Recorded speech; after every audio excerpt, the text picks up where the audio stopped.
kirimkan dulu 10.000 aja. Kalau dicetak 25.000 sudah dapat sama Pak.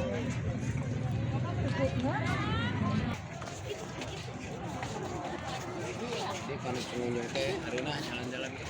Hari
peristiwa 4 pemimpin suku yang berebut meletakkan Hajar Aswad kembali ke tempatnya, karena setiap pemimpin suku di kota Mekah itu merasa paling berhak atas Hajar Aswad tersebut, sehingga saling berebutlah dan diperangi oleh Nabi Muhammad.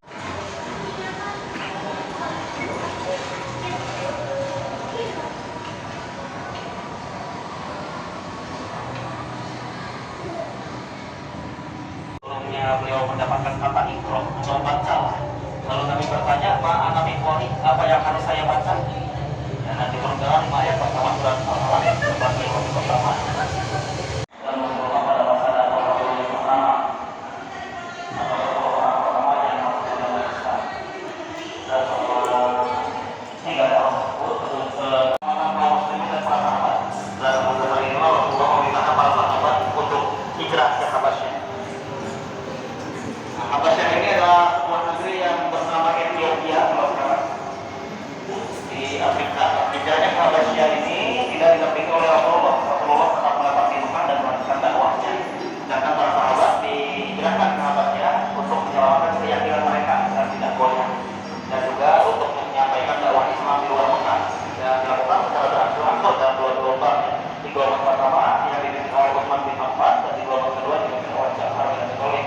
Nah, pada proses keberangkatan yang pertama itu sahabat pun kembali lagi ke Mekah ketika mendengar ada sahabat. Itu adalah tidak adanya peperangan antara pasukan muslimin dengan Quraisy selama 10 tahun. Namun sayangnya belum genap 10 tahun perjanjian tersebut sudah dilanggar oleh suku dari pasukan Quraisy, tepatnya pada tahun 8 Hijriah, yang mana saat itu mereka diam-diam menyerang sekutu dari pasukan. Dan pada tahun 11 Hijriah Rasulullah SAW wafat, yang beliau dimakamkan di rumah istrinya, yaitu di rumah Siti Aisyah di kota Madinah. Baik Bapak, Ibu dan juga adik-adik, untuk bisa lebih lengkap lagi